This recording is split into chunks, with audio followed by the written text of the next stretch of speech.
Cześć, witamy Was drugiego dnia naszego pobytu na finale Golden Trail Series.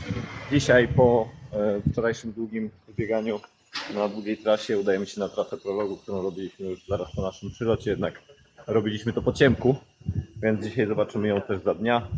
Teraz już właściwie aż do samego startu zostało nam tylko odpoczywanie, więc pokażę Wam dzisiaj, jak wygląda trasa prologu. Prolog rozpoczyna się odcinkiem bieganym z placu, który zobaczycie na koniec, po plaży. Po czym skręcamy w lewo i kierujemy się na promenadę nadmorską. Będziemy przebiegać przez kilka miejsc bardziej powiedzmy miejskich, ale również właśnie tutaj tym wybrzeżem morza cały czas będziemy się kierować. Tutaj nie jesteśmy pewni, czy tak naprawdę będziemy wbiegać do tego przejścia podziemnego. Tak wprawdzie prowadzi nas trak. Zaufaliśmy mu, ale zobaczymy, co wymyśli organizator, jak kobiety przebiegną. Mamy ten plus, że kobiety biegają dzień przed nami. Dzięki temu my będziemy już wiedzieć, czego się spodziewać, jakich czasów mniej więcej spodziewać się na tej trasie, jakie są trudności, jaka jest dokładnie logistyka. Pierwszy podbieg zaczyna się asfaltem, około kilometra od startu. I jest to naprawdę dosyć stromy podbieg, około 20%. Ciągnie się on przez około 700 metrów, po czym wbiega on na ścieżkę taką nieco szutrową, ścieżkę wyłożoną igliwiem, które dosyć mocno może się usuwać spod nogi, jeżeli będzie sucho. Ale podobno sucho ma nie być, ma cały czas padać.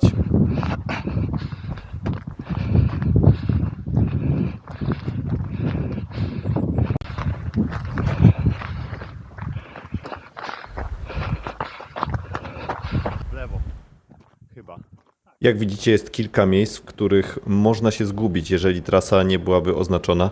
Dlatego tak istotne jest to, abyśmy znali ją dobrze przed samym startem i te nasze rekonesanse dają nam bardzo dużo pod kątem pewności tego, że będziemy biec poprawną trasą. Sam podbieg nie nastręcza żadnych trudności technicznych i można powiedzieć, że łagodnie cały czas pnie się ku górze z widokami na Spotorno. Chłopaki mają do wykonania teraz 10 minut nieco mocniejszego biegu do góry. Ja natomiast mam do wykonania dzisiaj 4 mocniejsze minutówki w bardziej płaskim terenie. Także na chwilę się oddzielamy, a później spotkamy się na mecie. Trzeba również wspomnieć o tym, że praktycznie na tej trasie nie ma żadnej osłony od drzew, więc jeżeli będzie wiatr, będzie on mocno dawał się we znaki. Tak jak tutaj słyszycie, że cały czas dosyć mocno wieje. Trasa prowadzi dookoła wzgórza obok Spotorno, z tyłu mogliście przed chwilą widzieć Savonę, a teraz wspinamy się ku najwyższemu punktowi trasy.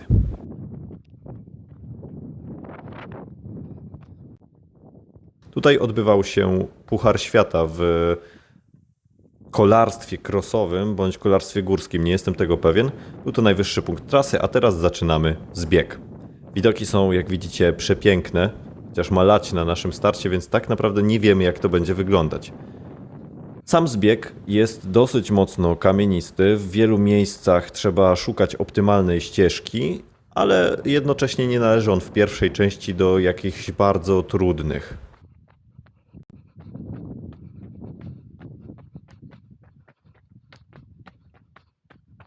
Po chwili wybiegamy na szutrową ścieżkę, która będzie prowadzić nas przez około 700 metrów, jeżeli dobrze pamiętam. I jest ona bardzo, bardzo łatwa. Tutaj zaczynam moje minutówki. Biegałem je w tempie około 2,50 na kilometr, może trochę szybciej, może trochę wolniej, nie było to aż tak ważne. Ważny był wysiłek, przetarcie, z przerwą 2 minuty w truchcie. To również jest część trasy. Tutaj będziemy przebiegać, ale w kierunku odwrotnym.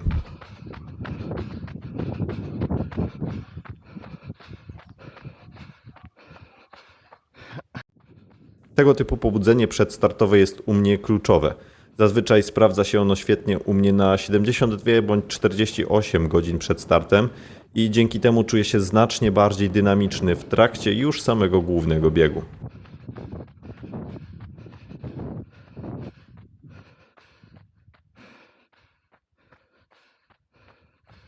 Zaczynam teraz drugą część zbiegu, tą nieco bardziej trudną, która biegnie takimi single trackami. Widać, że jest to dosyć popularna trasa rowerowa. Jak zaraz będziecie mogli zauważyć, jest tutaj bardzo wąsko, dlatego pomysł startu co minutę 4 osób uważam za bardzo trafiony, chociaż na pewno będą pewne roszady na trasie. Pierwszy raz przebiegaliśmy tą pętlę w nocy, właściwie ten zbieg, bo podbieg przebiegaliśmy jeszcze w świetle, więc nie wiedzieliśmy do końca, jak ona wygląda. Natomiast tak jak widzicie tutaj i to, o czym wspomniałem przed chwilą, jest ona bardzo, bardzo wąska.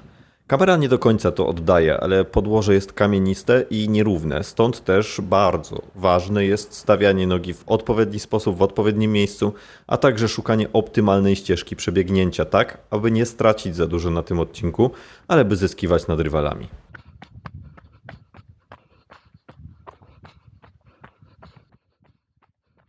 Cała trasa ma 8,7 km, przewyższenia 400 chyba 13 metrów i to przewyższenie uzyskuje się tak naprawdę na 3 km około, a cały zbieg to jest również około 3,5 km, ze względu na to, że dobieg do początku podbiegu oraz dobieg do mety jest już płaski. To kolejne miejsce, w którym można się było zgubić, jeżeli nie zrobiło się wcześniej rekonesansu.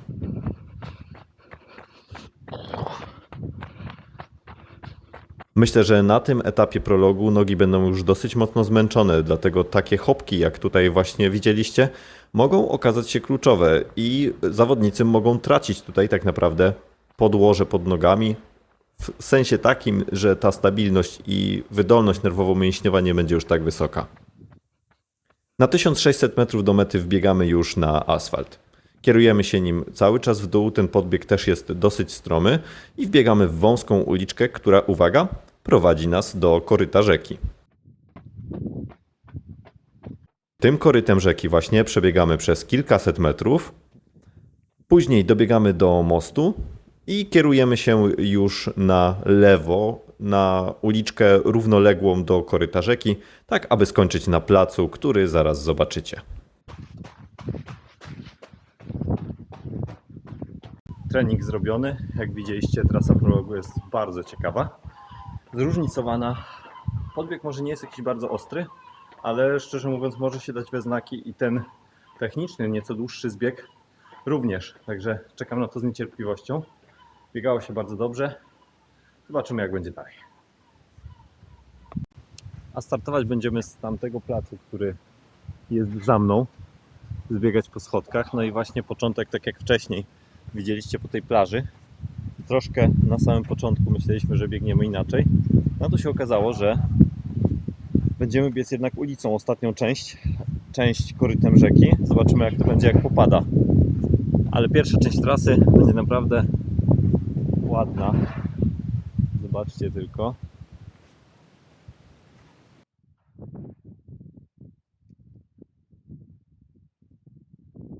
I kierujemy się na tamte dwa wierzchołki. Tak jak widzieliście wcześniej, tam oraz tam, a później będzie zbieg do miasta. Gdzieś na uliczkach z Potorno jest targ. Ogólnie miasteczko jest bardzo ładne, takie typowo włoskie, nadmorskie miasteczko. Spokojnie, cicho, atmosfera jest super. Dotarłem właśnie do mojego pokoju, który mamy z ramienia organizatora i popatrzcie, jaki mam widok, bo wcześniej mieszkaliśmy z chłopakami właśnie w wynajętym przez nas mieszkaniu, ale tutaj proszę bardzo, piękny widok na całe wybrzeże. Kończę właśnie montować dla Was ten film. Zaraz będę udawał się na kolację, już pierwszą właśnie od organizatora i później już będziemy tylko odpoczywać. Te dni, które będziemy przeżywać zaraz przed startem, czyli środa i czwartek, będą bardzo kluczowe. Przede wszystkim kluczowy jest sen, odpowiednie żywienie, nawodnienie, więc podporządkujemy wszystko tak naprawdę temu, by regeneracja była jak największa i by ten start był tym najważniejszym i najlepszym w tym sezonie. Jeżeli podobał się Wam ten materiał, pamiętajcie, zostawcie łapkę w górę, skomentujcie, zasubskrybujcie ten kanał i do zobaczenia w następnych dniach Golden Trail Series Final, czyli Golfo del Isola Trail. Do zobaczenia.